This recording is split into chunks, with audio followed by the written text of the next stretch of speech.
नमस्कार, JW किचनमध्ये आपले मनापासून स्वागत आहे। आज आपण खमंग रुचकर अशी तिळाची पातळ चटणी करणार आहोत। त्यासाठी लागणारे साहित्य याप्रमाणे आहे।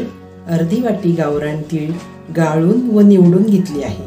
2 हिरव्या मिरच्या धुवून घेतल्या आहेत। 4 लसणाच्या पाकळ्या, थोडा लिंबाचा रस घेतला आहे।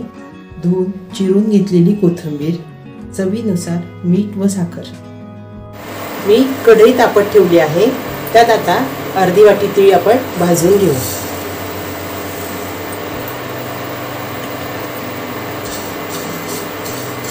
तीळ छान परतवून आपण खमंग अशी भाजून घेऊ। तीळ कमी हीटवर छान खमंग भाजून झाली आहे। छान मस्त खमंग वास येतोय तीळीचा। आपण हिवाळ्यात तिळाचे बरेच पदार्थ करून बघतो, त्यात अशी चटणी जेवणात बनवून बघायची, खूप छान लागते। तीळ छान भाजून झाली आहे। मी आता हीट बंद करून घेते। भाजून झालेली तीळ मी ताटलीत काढून घेते आहे। तीळ आपण गार करून घेऊ। मी इथे मिक्सरचे भांडे घेतले आहे। त्यात आपण आता सर्व चटणीचे साहित्य टाकून घेऊ। मिरची टाकते आहे। मिरची आपण आपल्या आवडीनुसार कमी जास्त करू शकता। लसूण, कोथिंबीर,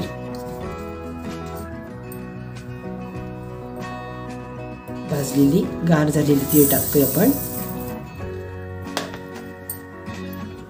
चवीनुसार मीठ, थोडा लिंबाचा रस, चवीनुसार साखर। आवडत असल्यास टाकायची, नाही टाकली तरी चालते। आता हे सर्व आपण पाणी टाकून बारीक वाटून घेऊ। तिळाची चटणी मिक्सरच्या भांड्यात छान बारीक वाटून झाली आहे। छान मस्त हिरवीगार झाली आहे, खमंग वास येतोय छान चटणीचा। आता आपण बाउलमध्ये काढून घेऊ।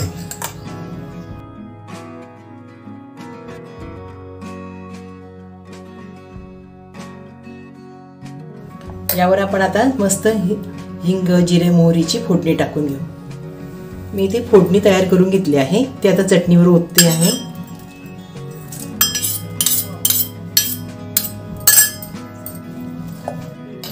छान खमंग चटणी तयार झाली आहे, छान मस्तच।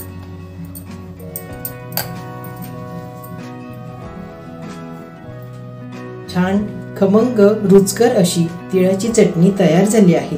ही चटणी थालीपीठ, दशमी, भाकरी सोबत खाल्ल्यास खूप छान लागते। तर मग आपण पण अशी चविष्ट व पौष्टिक तीळ चटणी घरी नक्की करून बघा। हा व्हिडिओ बघितल्याबद्दल धन्यवाद। व्हिडिओ आवडल्यास लाईक करा, शेअर करा आणि सबस्क्राईब करा।